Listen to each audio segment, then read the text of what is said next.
to start us off, we are still in a government shutdown. Who would have thought? Okay, the first time we brought this up in the podcast, I'm like, girl, I'll be surprised if it passed 7 weeks. But baby, you mean 7 days? Huh? You said 7 weeks. You mean 7 days? Oh yeah, 7 days. Whew. 7 days. So today, as of this recording, marks the 23rd day, but the video is gonna drop on Friday. So let's just say today marks 24 days of the US government shutdown, and there seems to be no end in sight. The longest shutdown lasted 35 days during President Donald Trump's first term. So if you're surprised, honey, I wouldn't put it past. One thing about him, he loved to have number one of something, whether that's like number one of the longest government shutdown. It's like, why not break that record? So, anyways, like I said, the longest shutdown in history was 35 days, and we are approaching 24 days of the government shutdown. Another thing that comes with government shutdown, as we have expressed, is social services are, reaching their limit. And SNAP, which you guys know, I'm an advocate for food stamps because I'm a food stamp baby. We love them down. If you don't know what that is, it's when the government gives you this little card with money that you use for food, to buy food. And so while October SNAP benefits are still being distributed, USDA warns that funding may not cover November payments if the shutdown continues beyond October 31st. States such as Texas, Oklahoma, and Minnesota have already alerted residents that benefits could be delayed or halted by early November. So put this into perspective, right? Like October, well, mainly like November, right? What's the biggest holiday that happens in November? Thanksgiving. And there are a lot of people that, depend on their food stamp money to be able to host their family and have this Thanksgiving dinner that now may or may not happen because the US government cannot get its stuff together. It is embarrassing. It is appalling. And again, I don't care that some people are like, oh, well, the people are going to get their money is once this legislation passes or once the government is able to come into a decision, because it's like a lot of the people that are involved in making these decisions have money, right? Like they could really be good without getting paid a year because that's how much money these government officials have, right? Like they have the loopholes, the this or that. And I just, I put myself in the everyday American's shoes. November hits and I'm not getting 1 cent of my food stamps money. That's sad. And I hope that they find a solution. It's the same thing over and over again. Democrats say they're gonna stand their ground because if they pass the funding bill as is, Americans are gonna have to pay more for health insurance. People are gonna lose healthcare benefits. Republicans are like, no, that's a lie. And it's just a lot of he said, she said. But it's getting real.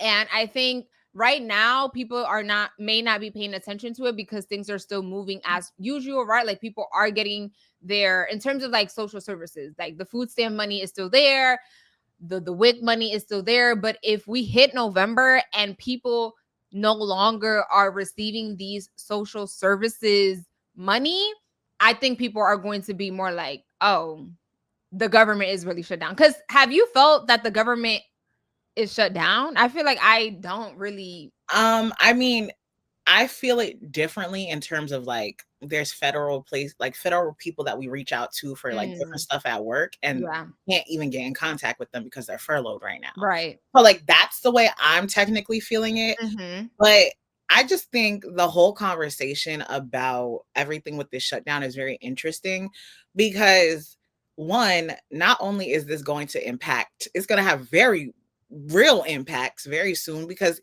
even if you're planning a trip, who do you think works for TSA? Who do y'all think TSA is? Like, yeah. I don't think people are like you mentioned, some people aren't really taking it serious because like they're not feeling it, right? And if you're someone who isn't, you mentioned snaps, it's like if you're not on SNAP and you don't get any or receive any SNAP benefits, you're thinking, well, this don't got nothing to do with me. That's because it doesn't impact you.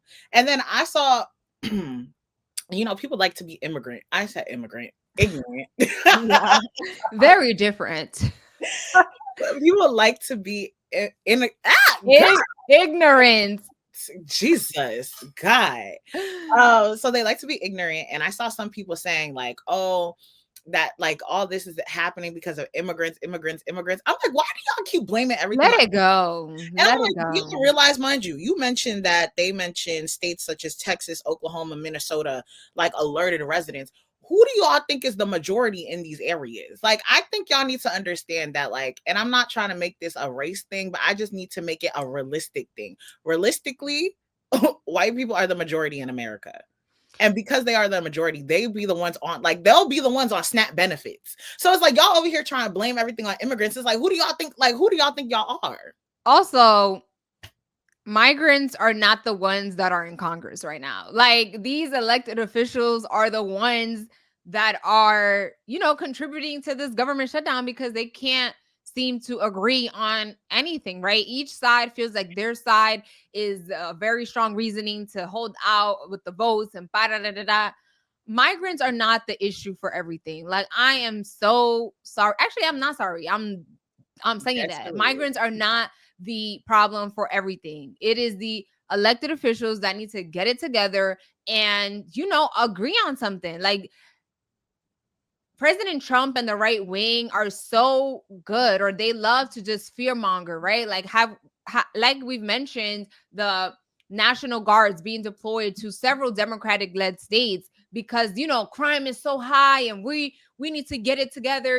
Like, people are targeting ICE facilities and all of these things that is like, no, the issue is within. When these migrants come here, they want to work and make money. And yes, there might be the few that are contributing to what Trump says is the drugs and this, but baby, it definitely does not outweigh the several number of people that just want to come here to work, and they do the jobs that most people that were born and raised here would never do. They don't want to do it. So miss me with all of that. The issue is within, and the way things are going right now, it is scary. And if you're from Jersey, keep in mind in November, aka in a few weeks, we have a very, very important election because we are voting for a new governor. Our governor, Phil Murphy, can no longer run, but we do have, stay tuned, a very in-depth video on that. But very important things happening. Yes. And honestly, in the end, one side is not going to get what they want. Right. And I just feel like I just can see the Democrats who are saying we're standing tall, we're standing this. I already can see that they might concede and just give in. Right. And honestly, I feel like personally, I hear what people are saying from both sides about like, well, this side is the reason why this isn't passing. Well, this side is saying that we're not signing because this. Da, da, da. In the end, let people see. Right. People have been saying since the whole presidential campaign happened, election, the whole election happened. Everybody was saying, just let them see. Y'all gonna see. You're gonna see. Let people see. Yeah. We can scream, shout, do everything we want. If Democrats are saying this is going to impact so many people with healthcare, this, that, and the third, I get it. The people who are going to be impacted. My heart goes out to y'all. And I know that y'all should not be on that end of the stick. But honestly, to the people who refuse to see that, let it happen. Let it happen. I don't know. It's crazy out here. The next news topic that I want to talk about is something that is so flabbergasting. I don't even know if flabbergasting is, but it's just like insane. Yeah. So on the same note of our president Donald Trump, honey, there's so many issues, like as if there aren't real issues happening in America, right? Like people don't even know if they're gonna be able to get their little food stamps money for the Thanksgiving dinner. This week, President Trump began construction on a massive new 90,000 square foot ballroom at the White House. It's like, you gotta laugh. You You really have gotta to. laugh. Okay, this construction is funded privately and estimated to cost up to $250 million. The project aims to host large state events, but historians and preservationists warn it could damage the White House's historic integrity and bypass key preservation laws, raising concerns about transparency, oversight, and the symbolism of altering the people's house. So as all of these crazy things are happening in America, we got, ICE raids, people not knowing if they could afford health care and women's rights being taken away, and all of these things. President Trump is working on a new construction in the White House because he wants to create a ballroom. Like, sir, Mind you you, we got just fights happening. Like, he's over here bombing boats that he claims they're full of drugs, but near Venezuela and the Caribbean Sea, and all of these crazy things that are happening. But Trump is focused on renovating the White House. Nobody is going to the booth, to the election booth, worried about, oh yeah, we want the White House to be renovated. mind you, and if I saw somebody comment like, well, if the ballroom needed renovations and needed to happen, you're not invited. So why do you even care? Like, don't get on my nerves, please. And also, I just feel like I'm assuming, right? Like, all these government places have so much history in it. Like, nobody asked for this. Like, it's such a, like, well, I want to leave a lifelong stamp. This is how, what's the word when someone just cares about themselves? Selfish? Yes. He is such a selfish person that he wants to ensure that he leaves something that any president after him has to say that President Donald Trump was the one that created this. Like, it's baffling. If I ever ran for president and I won, You breaking it down? Where I'm bombing the whole White House. We building that thing right back.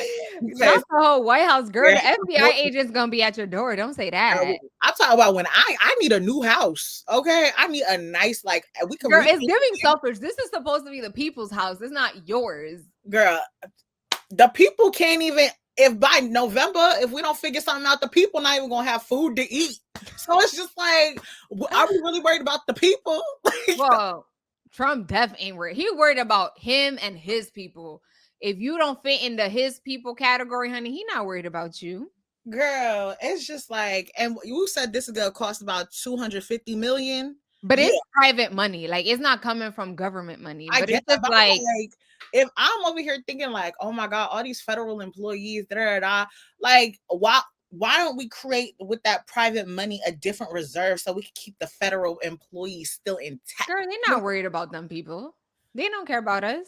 But maybe things just make too much sense to me and nobody else is seeing that. Like, sometimes I wonder how we all share the same oxygen, because I'm like, there's no way we sitting here thinking that collectively, like, this is a great idea. Like, I don't. It's like, everybody know 1 + 1 is 2, but for some people it equals 5. Girl, it equals $1 billion, and I just don't. $1 billion and one reason to how the hell we all got here. Like, I don't get it.